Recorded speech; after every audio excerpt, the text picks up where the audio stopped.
everyone, Adam here, So Was Her Podcast. I got a movie review for you today. This one almost slipped by me. It's called In a New York Minute. It just came out on VOD this year, even though it was made a few years ago. In a New York Minute is almost an anthology story. It follows three Chinese-American women in New York City throughout their lives. It's basically a slice of life, but for three separate people. And the part that really grabbed me was these three stories, and why I said it's almost an anthology, are independent stories. These three women are not sisters, they're not family members, they didn't go to school together, they're not roommates. They're just three women, and even in New York City with the millions of people that live there, their lives do bump up against each other and overlap in really interesting and believable ways. And that is what grabbed me in this movie. Watching the first sequence, there was nothing wrong with it. I was interested in it. And then when it abruptly stops and goes to the next person's story, I was kind of like, wait, did I miss something? Like, it almost felt like a different movie, even though the tone and the way it's shot and all that is all the same. But it was just a shift. And I don't want to use the word abrupt, but it was sudden. So I kept watching, and then I got into the second story, and it happened again. But I knew what they were going for this time because elements of the second bumped up against elements from the first, and they were setting up things in both of those that you'd come into in the third. So there's only a little bit of time where the characters really interact, but their lives are so intertwined, it does ultimately become one full and complete story, which I thought was really cool.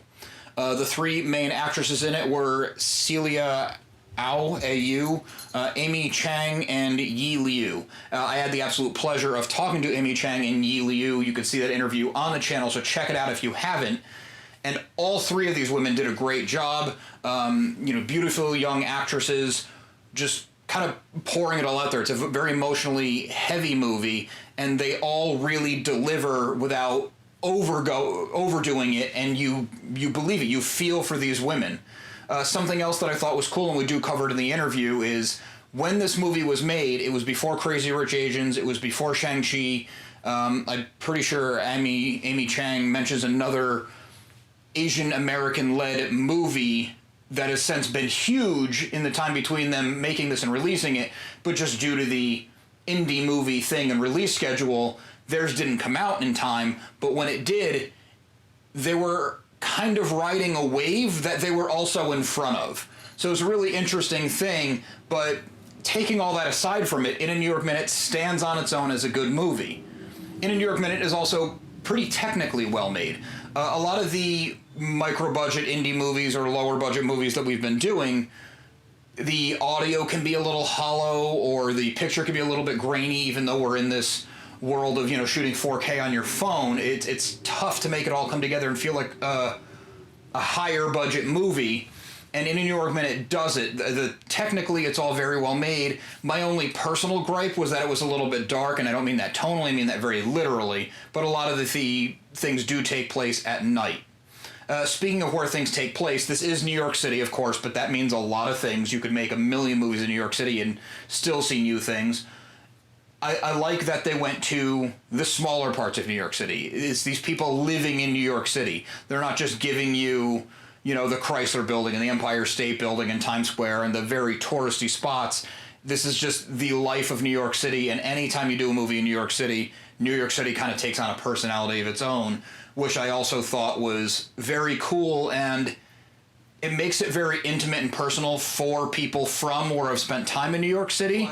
As someone who doesn't live in New York City, it also, to me, makes it feel accessible, because New York City is its own animal, and like I said, it kind of is almost a character in any movie that movie or series that take place in it.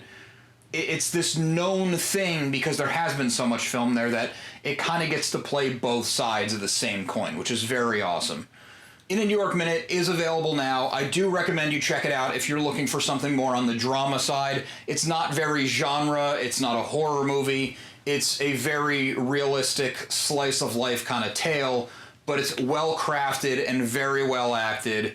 I think all the main women who lead this movie have big things coming for them in their careers, so if this is your thing, I really recommend it.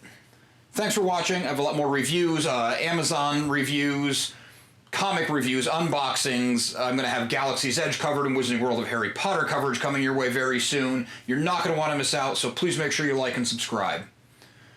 Speaking of not wanting to miss out, make sure you listen to So Wizard Podcast every single week wherever you get your podcasts. So Wizard Podcast can also be found on Patreon, where for as little as $1 a month you get multiple monthly bonus shows, both video and audio. We love hearing feedback, so drop us a note in the comments, leave us something on social media. All the accounts will be found after the show and in the show notes. SoWizardPodcast.com is your resource for reviews, recommendations, videos, merchandise, and more. And on a more personal note, a good friend and I have an ongoing comedy comic series. It's called Social Studies.